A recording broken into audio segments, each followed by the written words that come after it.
আসসালামু আলাইকুম গ্রাম পাগল মানুষজন, আপনাদেরকে স্বাগত জানাচ্ছি ময়মনসিংহ জেলার ধোবাউড়া উপজেলার ঘুষগাঁও ইউনিয়নের গলইবাঙ্গা গ্রাম থেকে। আজ আমি গলইবাঙ্গা গ্রামের আনাচে কানাচে ঘুরে বেড়াবো, নিজে দেখবো এবং আপনাদেরকে দেখাবো গলইবাঙ্গা গ্রামের প্রাকৃতিক সৌন্দর্য। সুপ্রিয় দর্শক মণ্ডলী, আপনাদেরকে স্বাগত জানাচ্ছি গলইবাঙ্গা গ্রাম থেকে। গলইবাঙ্গা গ্রাম হচ্ছে একটি পাহাড়ি গ্রাম। এই অঞ্চলের যে ঘরবাড়িগুলো আছে এগুলো হচ্ছে কিছু অংশ পাহাড়ের উপরে আর কিছু অংশ হচ্ছে সমতলে। আমি গলইবাঙ্গা গ্রামে অনেকক্ষণ ঘুরে বেরিয়েছি এবং এই গ্রাম সম্পর্কে যা জানতে পেরেছি তা আপনাদেরকে সংক্ষিপ্ত জানানোর জন্য চেষ্টা করছি। এই গ্রামের যে মাটিগুলো আছে এই মাটিগুলো হচ্ছে কিছু অংশ লাল এবং কিছু অংশ হচ্ছে সাদা। এই গ্রামের বাড়িঘরগুলো কিছু হচ্ছে পাহাড়ে অবস্থিত, আবার কিছু হচ্ছে সমতলে অবস্থিত। এখন হচ্ছে বুড়ো ধান কাটার সিজন, প্রচুর পরিমাণে হচ্ছে গলইবাঙ্গাতে বুড়ো ধান হয়েছে। এখন বুড়ো ধান শুকানো হচ্ছে এবং বুড়ো ধান অনেকে বিক্রি করতেছে, আবার অনেকে হচ্ছে বুড়ো ধান সংরক্ষণ করতেছে ভবিষ্যতে খাবার জন্য এবং গবাদি পশুর জন্য হচ্ছে ধান এগুলো সংগ্রহ করছে। আর গলইবাঙ্গা গ্রামের পাশেই হচ্ছে ভারতের মেঘালয় রাজ্যের গারো পাহাড়, আর পাশেই হচ্ছে একটি বিজিবি ক্যাম্প রয়েছে। সেই বিজিবি ক্যাম্পের নাম হচ্ছে ট্যাংরামারি বিজিবি ক্যাম্প। এই গলইবাঙ্গা গ্রামে হচ্ছে অনেকগুলো মসজিদ আছে এবং এই গলইবাঙ্গা গ্রামের মানুষজন হচ্ছে খুব সুখে শান্তিতে বসবাস করে, দেখে বোঝা যাচ্ছে। গলইবাঙ্গা গ্রামে হচ্ছে কিছু পাকা রাস্তা রয়েছে এবং কিছু কাঁচা রাস্তা রয়েছে। গলইবাঙ্গা গ্রামে হচ্ছে একটি সরকারি প্রাথমিক বিদ্যালয় রয়েছে, তার পাশাপাশি হচ্ছে একটি ছোট্ট বাজার রয়েছে, যে বাজারে হচ্ছে গলইবাঙ্গা গ্রামের মানুষজন কেনাকাটা করে থাকে এবং নিত্য প্রয়োজনীয় জিনিসপত্র হচ্ছে বেচা কিনা করে থাকে। স্বতন্ত্র বৈশিষ্ট্যের মোহনীয় প্রাকৃতিক সৌন্দর্যে ঢাকা বাংলাদেশের প্রত্যেকটি গ্রাম। গ্রামগুলোর অপার সৌন্দর্য একই সঙ্গে নয়নাভিরাম ও বৈচিত্র্যময়। প্রত্যেকটি ঋতুর পরিবর্তনের সাথে সাথে তার পাল্টে যায় নতুন রূপ, নতুন বৈশিষ্ট্য। যদিও ক্রমাগত নগরায়নের ফলে গ্রামের সৌন্দর্য এখন হুমকির মুখে। গ্রামের নানা ঐতিহ্য এবং রূপ আর সৌন্দর্য আর দেখতে পাওয়া যায় না, তবু যা টিকে আছে তা কতটুকু বা উপভোগ করতে পারি আমরা। গ্রামের মনোলোভা সৌন্দর্য অবগাহন করতে তাই তো পল্লী কবি জসিমউদ্দিন আকুল কণ্ঠে ডেকেছিলেন নিমন্ত্রণ কবিতায়। সবুজের চাদরে মোড়ানো অপরূপ সৌন্দর্যের দেশ বাংলাদেশ, এদেশের প্রাকৃতিক দৃশ্য শোভা সকলকে মুগ্ধ করে। বাংলাদেশের প্রাকৃতিক সৌন্দর্যের রূপ খুবই বিচিত্র।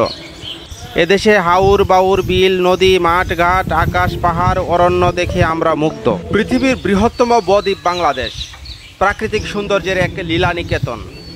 এদেশে রয়েছে উঁচু নিচু পাহাড়, সুশীতল সাগর, অবারিত মাঠ, সুবিস্তৃত সুনীল আকাশ, যা এক অপূর্ব চিত্রহারী সৌন্দর্যের সৃষ্টি করেছে। নদী বিধৌত সরস ভূমি বলেই হয়তো এখনও অনায়াসে অসংখ্য বৃক্ষ জন্মে, যা সবুজের সমারোহের সৃষ্টি করে। সরকারি হিসেবে বাংলাদেশের গ্রামের সংখ্যা প্রায় 70,000-এর মতো। সবচেয়ে বড় গ্রাম হচ্ছে সিলেটের হবিগঞ্জের বানিয়াচং, সবচেয়ে ছোট গ্রাম হচ্ছে তিলইন। তিলইন গ্রামের অবস্থান হচ্ছে কুমিল্লার লালমাই উপজেলার ঘর ইউনিয়নের সবচেয়ে ছোট এই গ্রামের লোকসংখ্যা মাত্র 38 জন। নদী প্রধান দেশ হওয়ায় বাংলাদেশের অধিকাংশ গ্রামের সাথেই নদীর নিবিড় সম্পর্ক।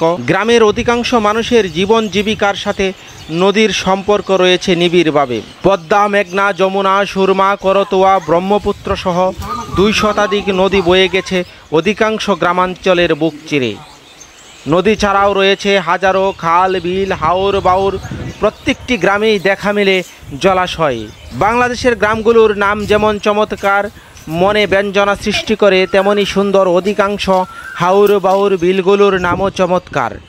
যেমন হাকালুকির হাওর, টাঙ্গুয়ার হাওর, চলন বিল, ডাকাতিয়া বিল, তামা বিল।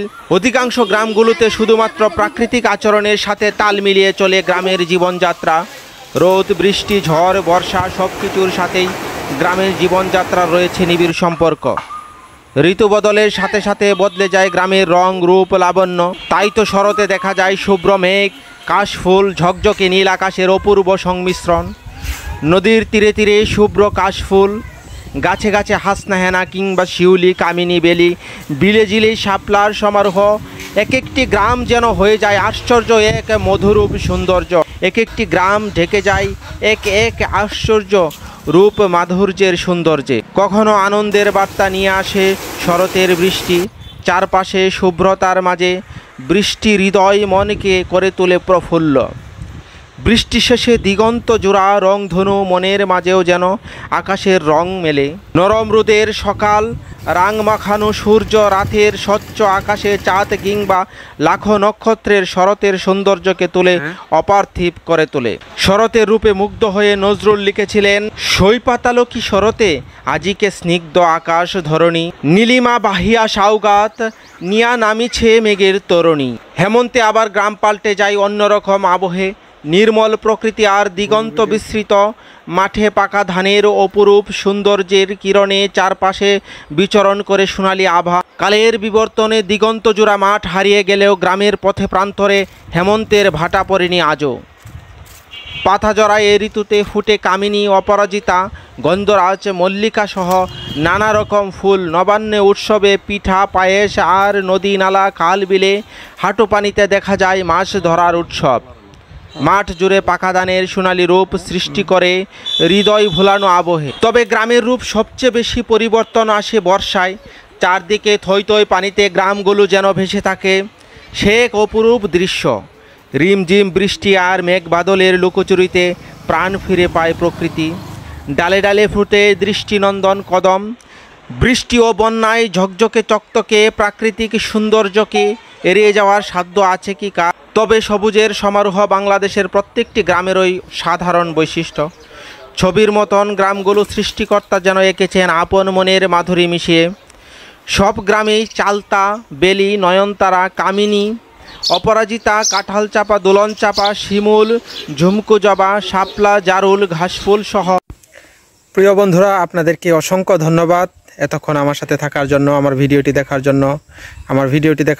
আপনাদেরকে হৃদয়ের অন্তঃস্থল থেকে ধন্যবাদ জানাচ্ছি। ঠিক এইভাবেই আমার পাশে থাকবেন, তাহলে আমি আরও সামনের দিকে এগিয়ে যেতে পারবো ইনশাআল্লাহ।